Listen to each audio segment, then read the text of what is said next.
Okay, well, welcome. We were able to sign a couple free agents here today. Derek Forbort, left shot defenseman, played in Boston here the last couple of years. Vincent Dernier from Edmonton, 28-year-old right shot defenseman. Jake Brusk, Boston, winger, left and right. Danton Heinen, Boston, left and right. And Kiefer Sherwood from Nashville, right shot winger. So all questions for you. What do you like about DeBrusk? Where do you see his fit, and is he a guy that could play with Pettersson in the top six potentially? Yeah, I think Jake, obviously coming from a good program there in Boston. We like his speed, his versatility, play both special teams, get the experience of playing in the playoffs. What I've seen over the years, I think Jake has consistently been able to elevate his game in the playoffs. He is a responsible two-way guy, and I envision, unless Talk finds different line combinations, but I envision him starting with Petey. A couple of the defensemen you've signed, sort of bigger, physical kind of defensemen. Was that a priority in terms of what you wanted to identify for some depth adds on the blue line? Both yes and no. I think it was more of what was available out there to what price. But we felt that we still needed to make sure we had guys that capable of playing penalty minutes there, and Forbort was a key piece there in Boston over the years. And after talking to Dernier here this morning, we felt that there is even more upside. He hasn't been in the league for a long time. I think with the coaches I have here, and Adam Foote and Sergei Gonchar, I believe they can help him get to the next level.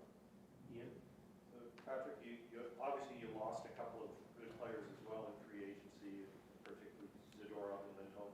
How do you feel overall about what you've done today to kind of replenish your team? Do you feel good about the work overall? I do think I feel pretty good, and that's part of the process with Rick talking and his staff here, and being on the same page how we want to play. We felt that we need to be a little bit faster up front, adding those three players. I think I talked to Quinn here. He was more excited about Sherwood than anyone. He said he pissed the whole team off there in the playoffs, playing hard. So he was laughing. He was happy to get him here. I think he's a guy that hasn't played a lot in the National Hockey League regular, and or scouts over the years have liked his ability to score goals as well. So I think he's a guy that can move up and down in the lineup too. I think he's a guy that is really good on the PK, but also he has that shot for potentially or secondary power play. And Jake obviously is a very good player, 20-goal guy. I think you started in the offseason with the idea of adding somebody maybe for your first line or someone with a higher offensive ceiling.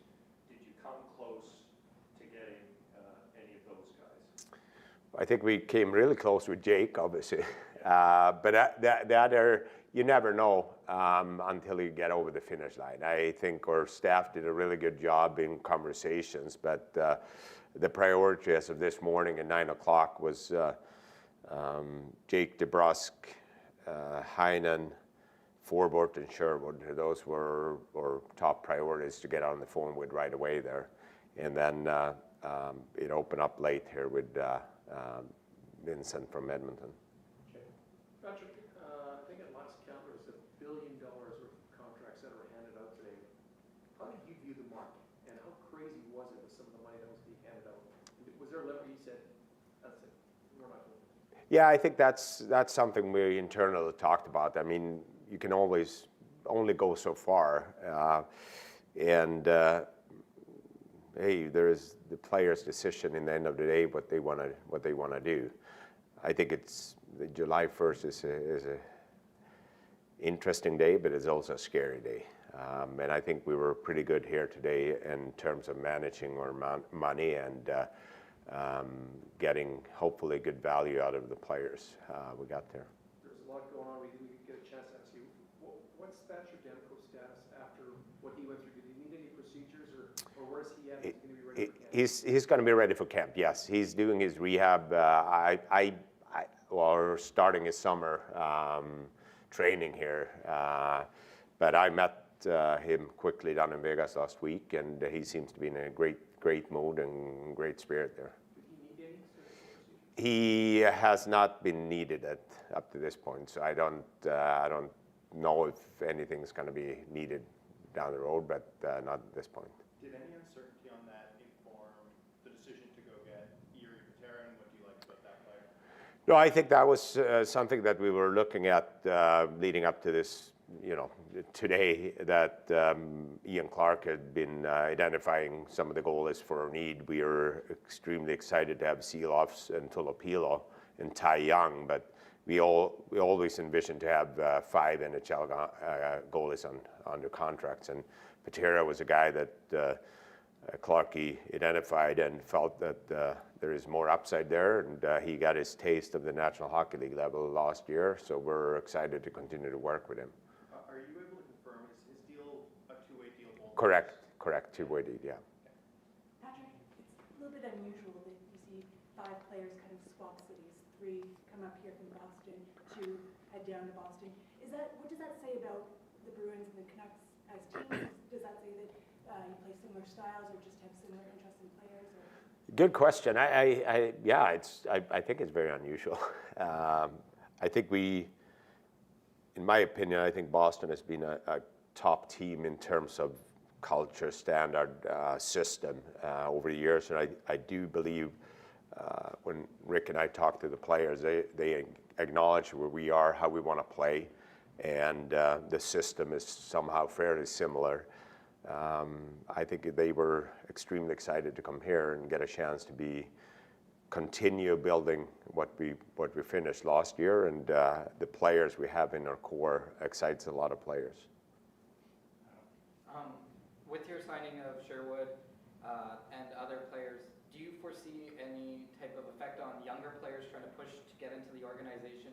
Maybe the spots aren't necessarily there anymore because you added so many depth pieces? I think those are great. That's a great question, because that's something we talk about all the time. We're extremely excited about our younger players that being part of Abbotsford and guys that are coming in here in terms of Lekkerimäki and Pettersson. We want to have a competition here at training camp, and I wouldn't maybe the happiest guy if some of those younger players taking advantage of the opportunity. Nothing is set in stone, and this organization and the coaching staff, they want to have competition. And with a guy like Denton Heinen, he's a player who can play up the lineup. So having that flexibility, with guys like Suter or Heinen, is that kind of how you wanted to build out your club, where you can have somebody who plays in the bottom 6 but also can be a top 6 forward if need be? Yeah, I think that was something we talked about. I felt, especially in the playoffs there, that we probably didn't have enough options for the coaches to move players around. And I think in Denton's case there, and Pew Suter, both of them are very capable of being players that you can move around in the lineup and play different positions. And Denton being a Vancouver kid as well, he definitely took a little bit of less money to come home here and play for the Canucks, and he was extremely excited about it. Patrick, how do you view the rest of the market? You had success beyond July 1st last year. You sort of probably take a day to exhale perhaps and catch your breath a little bit, but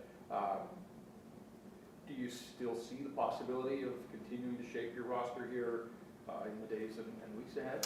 Yeah, I think that was something we talked about here too, and that's how our decisions on some of the signings later on here, that this will give us a chance to either get out of the LTIR with the cap savings we have left here now, or if something comes up, give us an opportunity to be part of it too. talked about Kiefer Sherwood and sort of Quinn's reaction. How much does a playoff series shape your opinion of a player? And what do you recall about the things that he did in those 6 games against you guys? Because I mean, he was a pain in the butt.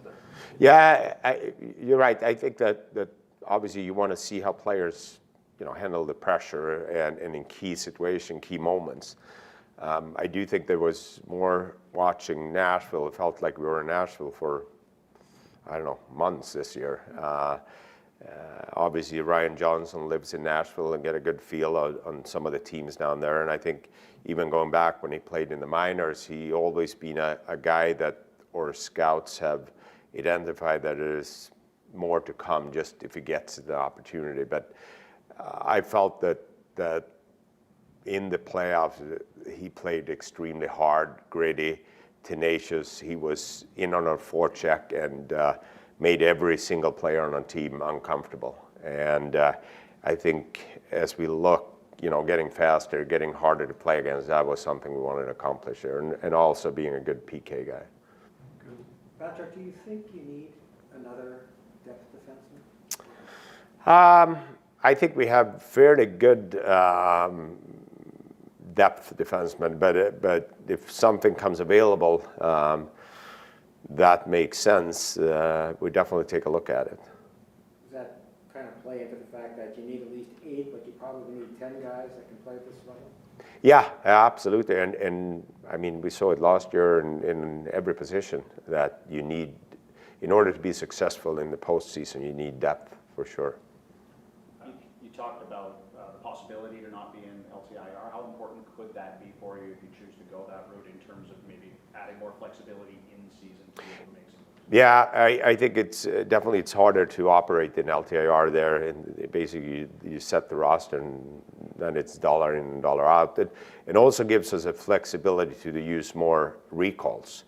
That's one thing that I feel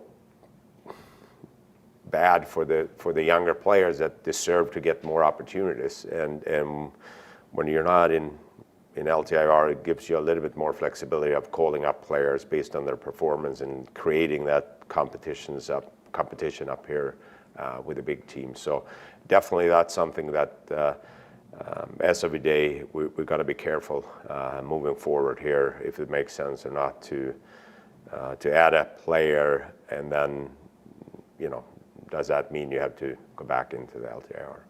And we're asked about Thatcher already. What about Brock? Obviously missed game 7. Has he been able to carry forward with his summer training as expected? Is he? Yeah, he's doing well.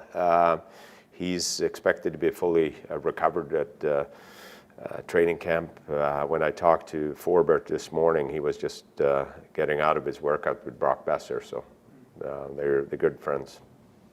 Last season, you guys experimented with a lot of different options in terms of that fourth forward on the power play, on top of having Besser, Pettersson, Miller.